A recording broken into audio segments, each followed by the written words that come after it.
Bro, EsDeeKid is everywhere. I've been listening to his music recently, so I kind of want to get into his like little documentary. So this is the insane story of EsDeeKid. Just a few months ago, let's get started, EsDeeKid bro. was a broke nobody, grown up in the rough council estates of Liverpool. Well, now he's one of the most streamed rappers on the planet, touring the world, collaborating with Hollywood celebrities, and signing a record deal reportedly worth $30 million, the biggest ever for a UK artist. And most of you are probably asking, who even is EsDeeKid? Where did he come from, and how did he take over the internet overnight?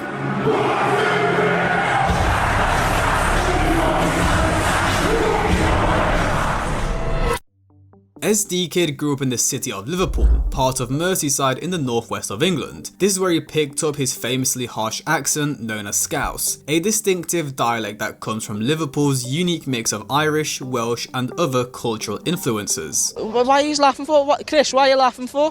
Why are you laughing for? I'm being serious. No, you see, I'm talking facts here. I don't do if, buts and maybes. I do absolutes. And, you know, like if your aunt had balls, she'd be your uncle, but she doesn't, so she's not. Do you know what I'm trying to say? What is that accent, bro? This shit is hard as hell. That is harsh accent, bro. With SD himself claiming he's not British, he's a Scouser. Liverpool is also world famous for its music scene, being the birthplace of the Beatles, the best-selling band of all time, with over 600 million records sold worldwide. From what I can find, SD grew up in a rougher working class background, living in a council estate with a single mother, something he's openly talked about on his Twitter. He's called himself a council house rat and wrote, "Did orders from a council estate in Liverpool, all built off scraps, mate." For those who don't know, a council estate is basically like government housing in the UK. Large blocks of homes or flats built by the local council to provide affordable living for working class families. Growing up in that environment often comes with its challenges, and SD has been open about how that shaped him. In one of his biggest songs, Phantom, he said, "I'm a scumbag, I was raised in Liverpool slums, lad. I was broke, no joke, but I spun back." And the truth is, he's not exaggerating. Liverpool has some of the toughest crime stats in the country. The city records around 140 crimes per 1,000 people each year, way above the national average. And violent crime alone made up over 25,000 incidents in 2023. Certain inner city areas of Liverpool rank among the most deprived in England, with gang violence, stabbings and drug crime being constant problems. That's the thing, everybody talks about banning guns, but like, dude, you're gonna get stabbings. Like, you're not gonna stop the bad guys from doing bad shit, right? Like, it's just, I just don't understand it, bro. Like, it kind of irritates me that people, like, bro, I'm a big Second Amendment type guy. Get your glizzy and let it pop, you know? Merseyside police have even reported spikes in shootings linked to organised crime groups, and the region's drug crime rate is over 300% higher than the national average. So when SD talks about being raised in Liverpool slums and coming up off scraps, he's reflecting a reality that a lot of kids in the city know too well, growing up surrounded by poverty, crime and the pressure to find their way out. Or in his own words on Twitter, "Sometimes I hate where I'm from, but I'll always be proud. I love my city, I will never change." With him even suggesting in some tweets he may have trauma from his upbringing. Now, growing up, EsDeeKid didn't have internet until around 2016-2017, so to consume music videos he would instead watch Channel 18, which during the 2010s was a Freeview channel, often showing a lot of chart music videos, countdowns and pop culture shows. And if he wasn't doing that, he would sometimes go to his grandma's house, who did have internet. He said, bro, all the artists, like the greatest artists or the biggest pop stars, they always grew up with grandparents, bro. I'm telling you, that grandma love and that grandpa love, bro, like that grandbaby love, bro, it's different, bro. Grandparents treat you and love you a certain way that makes you like this artist. It's crazy, bro, how many people that like have that same story where their whatever comes from growing up with like grandparents. It's interesting. It's a crazy, I don't know if it's just because they didn't grow up with their parents and it's like that lack of support system, whatever it is. I feel like a lot of people that were raised by grandparents end up getting this like crazy work ethic.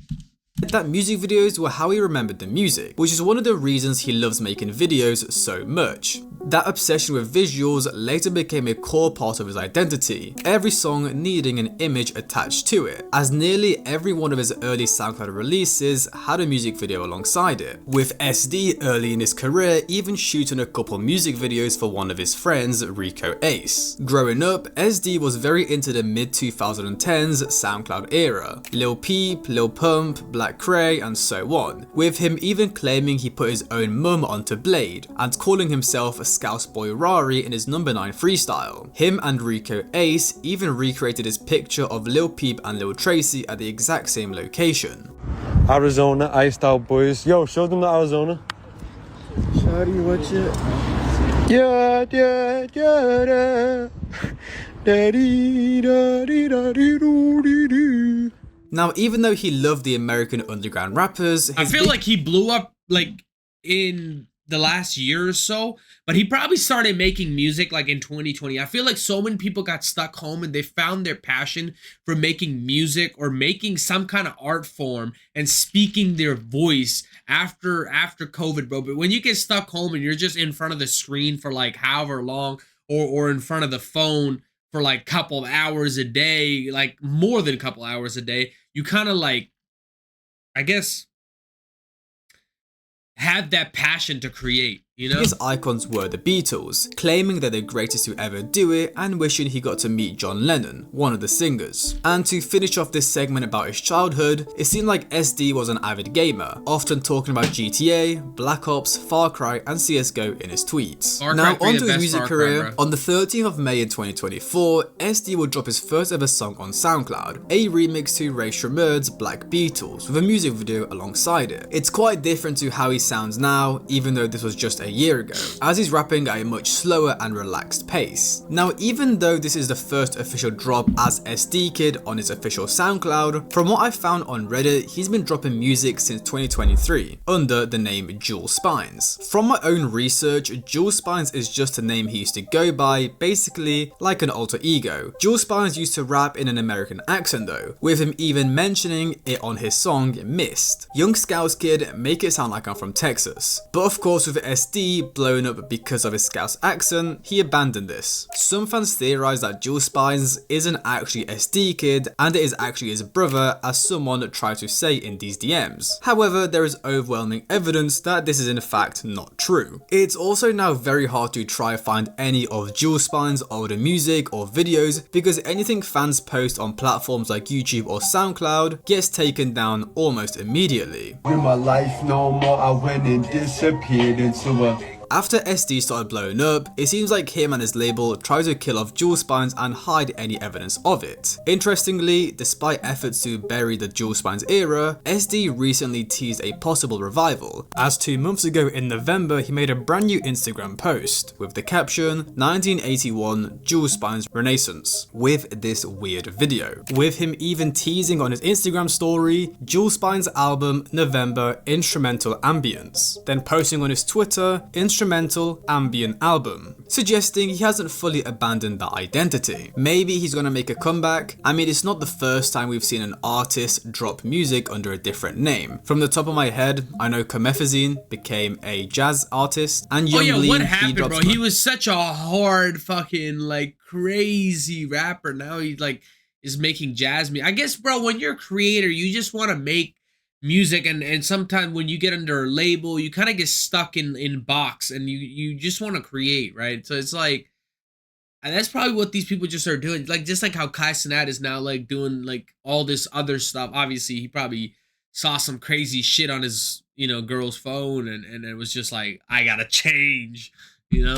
Jonathan, or something like that, I can't remember exactly. One of my favorite songs that is actually on streaming platforms from Jules Spines is Him Again with Rico Ace, a very fun and catchy song. And for those who are into the EsDeeKid and Jules Spines lore, on the song Altered, released in the December of 2023, we actually get to hear Jules Spines and EsDeeKid on the same track, as he alternates between his two styles, his awful attempt at rapping in an American accent, then his natural Scouse style. And dual spines is actually where he got the name EsDeeKid from. If you abbreviate dual spines, you get DS, then flip that and you get SD, add kid to the end and you get EsDeeKid. Over the following months, SD would continue to drop singles on SoundCloud: Apathy, Number 9 Freestyle and Gracias. Around this time, EsDeeKid only had around 2,000 monthly listeners, so he was still an absolute nobody, but it didn't stop him from performing his first ever show on the 12th of July in 2024.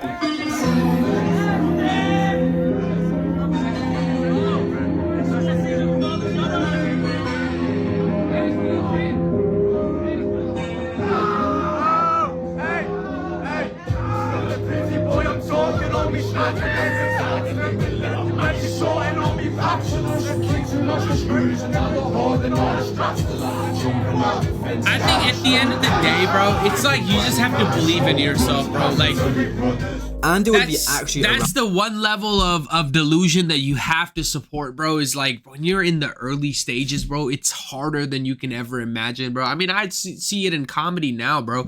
It's genuinely impossible right now to like really blow up as a comedian, because I feel like I'm gonna go down like a history like podcast kind of vibe with all the old school comedy, you know, legends and how they really came up. Like, I really want to do like a deep dive into like all the, I mean, obviously right now I'm running through like the whole fucking esoteric shit that I'm doing right now, but I feel like I like looking at historical stuff about like artists that they blew up. Like, what did they do? Like, what was so different about them compared to the people at their time that had them come up? Like, what is so different about EsDeeKid compared to like all these other rappers like that have been blowing up since like 2018, 2019, but they never got to his level, bro? You know, Lil Baby fell off. You don't see the DaBaby as well.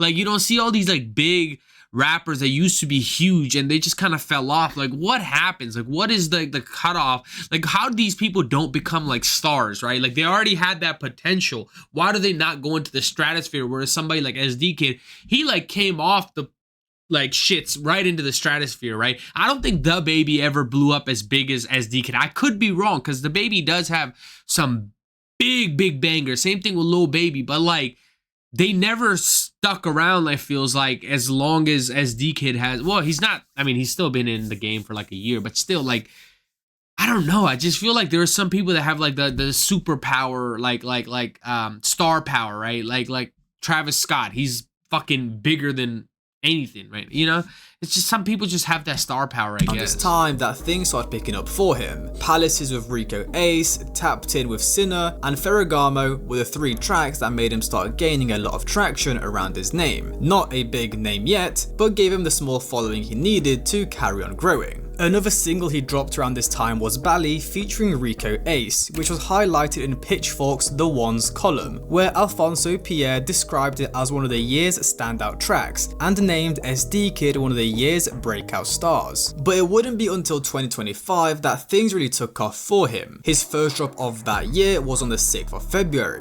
LV Sandals with Rico Ace and Fake Mink. This song was a massive hit, gaining immediate buzz. From what I can find, this is the first song EsDeeKid dropped with Wraith 9, and it is the first song Wraith 9 has ever produced that dropped publicly, at least from what I can find anyways. And I mean, the rest is history, right? In just 11 months, this song would garner almost 100 million streams, with Drake himself even bringing out Fake Mink out wireless to perform it in front of 50,000 people.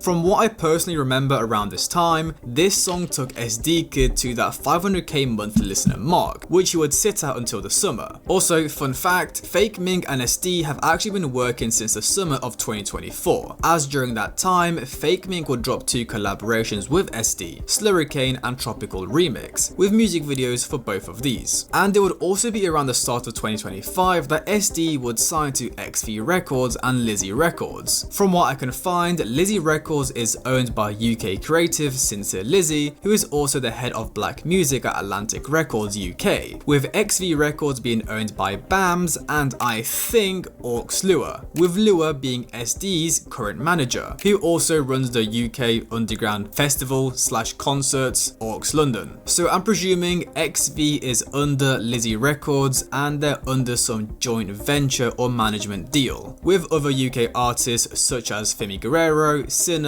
Rico Ace and Len also being signed to them. Anyways, eventually on the 30th of June, SD will drop his debut project, Rebel. 11 tracks with this shit like had 4 songs, like 4 raw, like 4 of these songs went so hard. Like that's what put him on the map for me. I was like, yo.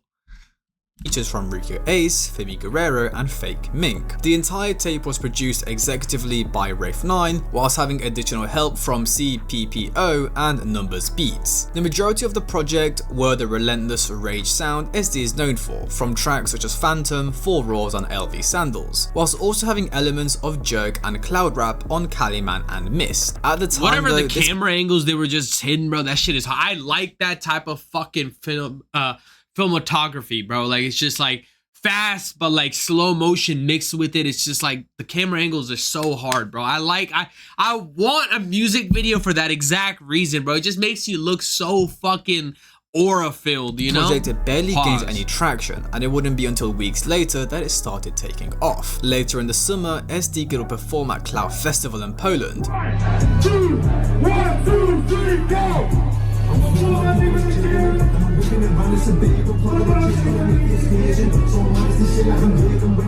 Where he would link up with YABOIII, who would go on to post himself listening to EsDeeKid on his story, shouting him out at one of his concerts.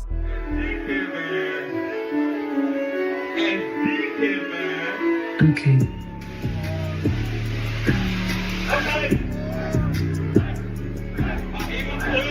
And even his manager Lua putting out a tweet hinting at a collab. We know that YABOIII's next album, A Dangerous Life, is dropping soon, and I wouldn't be surprised if SD is on it. It would then be right at the end of summer when like, bro, I want to make like Punjabi music mixed with like fucking rock hard like beats like this. That'd be crazy, but I don't know how to really get into music. I love comedy for the end of time, but like I don't know, if something draws me to music, I can't help it. And I've seen that with a lot of artists, like, or a lot of like musicians and comedians. They work so well together, but it's like 2 different genres. But I feel like it's the same thing in the writing. It's just like a beat is the only thing added on, you know? Properly start taking off. He was already starting to get a little bit of buzz on TikTok, but it was about to go to a whole different level. The hard-hitting beats, unique accent and catchy lines made him the perfect match for the TikTok algorithm, as it seemed like any video featuring his music was set to go viral. Whether it was white girls rapping along, or people making like football and movie edits, EsDeeKid was absolutely everywhere. Slowly but surely he became one of the hottest artists in the world. EsDeeKid currently holds the top spot for both the most streamed rap song and rap album daily on Spotify, Rebel with over 7.5 million streams daily, and Phantom itself having over 2 million streams daily. It's just absolutely absurd. Even when YABOIII was blowing up in 2021, he was not getting numbers like this. Eventually, 5 months after its release, Rebel debuted at the 131st position on the Billboard 200, selling 10,000 units that week, with it eventually peaking at the 60th spot a couple weeks later. With this newfound fame, it would be time for EsDeeKid to start performing in front of massive crowds. We would firstly get the Rebel UK and EU tour, with him then announcing a USA and Australia leg 2. But good luck getting tickets, as there was online queues of over 12,000 people. He would also open up for Young Lean at the OVO Wembley Arena, a venue with a capacity of 12,000 people, and literally everyone knew the words.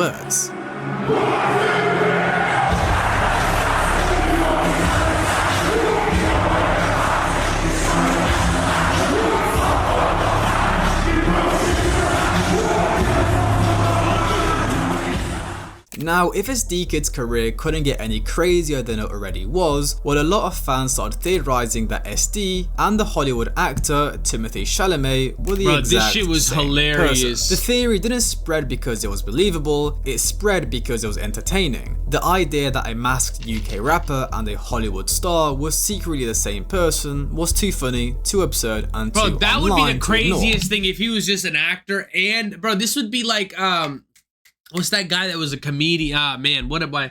The guy that was in. I always mention his thing. I always forget his fucking name.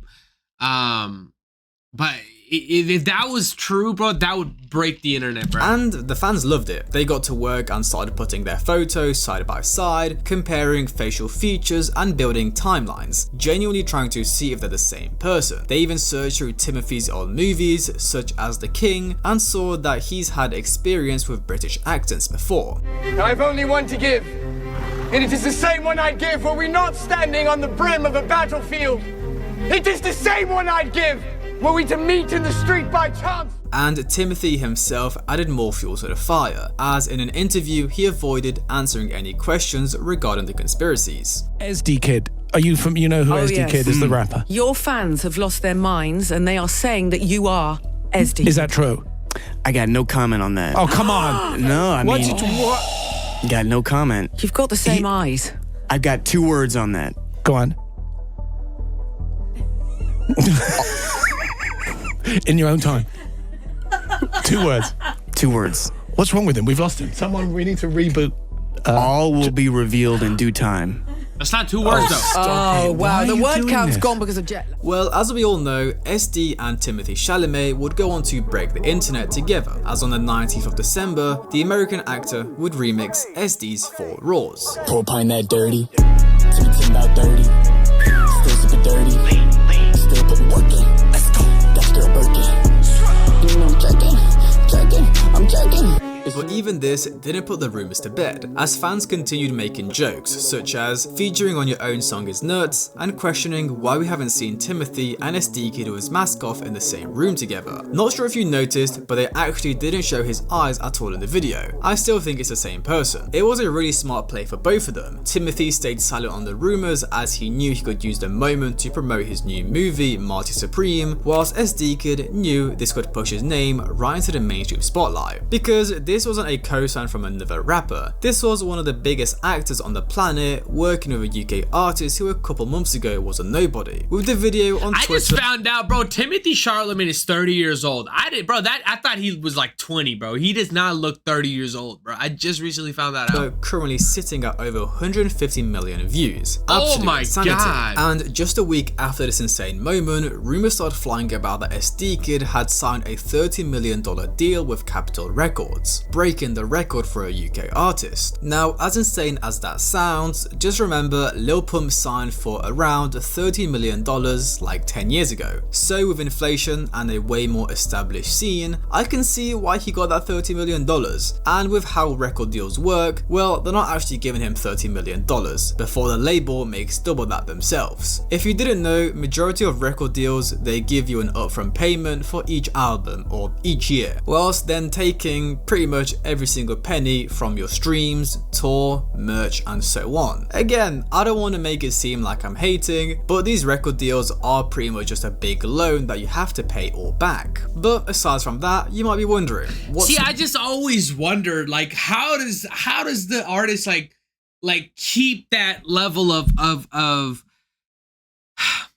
control over their art when they're sure 30 million is a big number, but bro, if they're taking every penny, like they're making like definitely double that, like they always say, like they're gonna take all your money until you pay that shit back, if not double that, you know? It's just crazy. Next for EsDeeKid, well, as much as he's up right now, he has to try and maintain it or even grow further, as we know he's about to set off on tour, which will be insane. Throughout this year, I'd expect him to drop 1 or 2 more singles. In October, he actually did drop a single, Century, which is already at over 60 million streams. Absolutely absolutely stupid numbers for a song that was released 3 months ago. In the summer, of course, he will probably be headlining at countless festivals, and I mean, albums wise, surely he's planning to drop another tape or album this year. He's got so much hype, it would be silly not to. It just depends what he's thinking. Is he going to go down the YABOIII route and drop every other month? Because back in 2021, that dude dropped like 3 albums. Or is he going to try preserve his sound or evolve his sound? I personally doubt he'd do that, especially in the current TikTok era we live in. Like right now, you need to be hot, constantly have more hits coming out, constantly have that trendy TikTok song. But I wonder what artists he'll collab with this year. I definitely see him on YABOIII's ADL very soon. That track will go that's nuts. the one Other thing than I that, wish I'm not sure who else he could work with. Let me know you guys' thoughts in the comments below. I wanna, hey, good video, bro. Hey, that's a dub of a video, bro. So